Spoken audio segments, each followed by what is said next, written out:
ఆంధ్రప్రదేశ్ రాజధాని అమరావతి. ఇది 2014లో రాష్ట్ర విభజన తర్వాత వచ్చినటువంటి కూటమి ప్రభుత్వం చెప్పినటువంటి మాట. కానీ 2019 ఎన్నికల తర్వాత వైసీపీ మళ్ళీ అధికారంలోకి రావడం, 3 రాజధానుల వ్యవహారం తీసుకోవడం జరిగింది. మళ్ళీ 2024 ఎన్నికల తర్వాత కూటమి ప్రభుత్వం అధికారంలోకి వచ్చాక మళ్ళీ ఏకైక రాజధాని అదే అమరావతి అని చెప్తున్నటువంటి మాట. కానీ గత 5 సంవత్సరాల అధికారంలో ఉన్నటువంటి వైసీపీ మాత్రం 3 రాజధానులు అనేటువంటి అంశం మాత్రమే చెప్తున్నటువంటి పరిస్థితి. కానీ ఈ మధ్య వైసీపీ నేతలు మళ్ళీ అధికారంలోకి వస్తే అమరావతిలో పరిపాలనా నగరంగా మేము కొనసాగిస్తాం రాజధానిగా అనేటువంటి వ్యాఖ్యలు చేస్తూ ఉన్నారు. ఎస్ శ్రీనివాసరావు గారు, దీన్ని ఎలా చూడాలంటారు? ఎందుకంటే మళ్ళీ వైసీపీ అధికారంలోకి వస్తే అమరావతి రాజధాని అంటే ఇది ఒక వ్యూహం అనుకోవాలా? అంటే డెఫినెట్గా జగన్మోహన్ రెడ్డి గారు చెప్పేటువంటి మాటలను నమ్మే పరిస్థితి వాళ్ళు ఎవరో ఆంధ్రప్రదేశ్లో లేదు, సిద్ధంగా లేరు. ఎందుకంటే ఆయన ఎన్నికల ముందు గతంలో నేను అమరావతి రాజధానికి ఉంటుంది, ఇక్కడ నేను ఇల్లు కట్టుకుంటున్నానని చెప్పిన సందర్భం అనేక మంది పార్టీ నాయకులు కూడా చెప్పడం కూడా జరిగింది.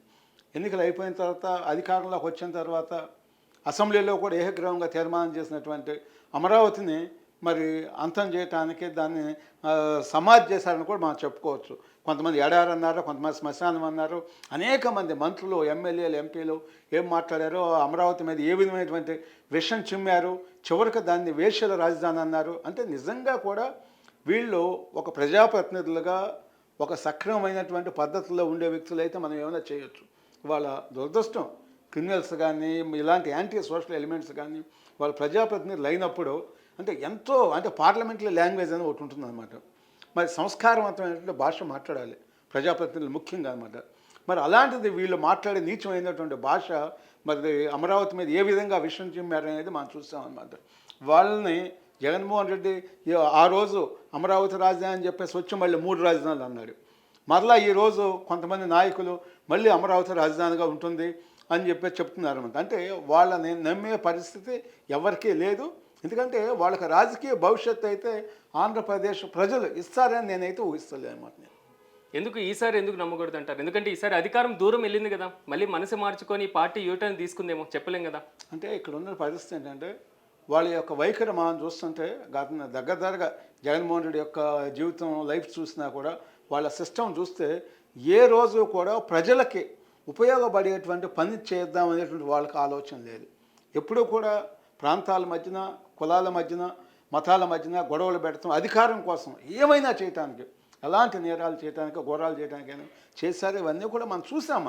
అంటే ప్రజాప్రతినిధులు ఏదైనా సమాజంలో అన్ని వర్గాలకి అనుకూలంగా ఉండాలి, అన్ని వర్గాలను అభివృద్ధి చేయాలి, రాష్ట్రాన్ని అభివృద్ధి చేయాలి ఏ రాజకీయ పార్టీ అయినా. కానీ దురదృష్టవశాత్తు మన భారతదేశం మనకి ఎప్పుడు కూడా చూడలేదన్నమాట. మరి ఆ విధంగా దాడులు చేయటము, మరి నాయకులనే హత్యలు చేయటము, ఇవన్నీ కూడా వైసీపీ హయాంలో మనం చూసాము. అందువల్ల ప్రజలు ఏ విధమైనటువంటి తీర్పు ఇవ్వాలి అనేది చూశారు, ఆ విధమైనటువంటి తీర్పు ఇచ్చారు. దానివల్లే మైండ్ బ్లాక్ అయ్యి ఇవాళ మేము అసెంబ్లీకి రామని చెప్పేసి ఎలాంటి విచిత్రమైనటువంటి వాదనలు పెడుతున్నారు. దీనివల్ల ముందు ఒక స్థానం కూడా లేనటువంటి పరిస్థితి అయితే అయ్యే అవకాశం ఉందన్నమాట.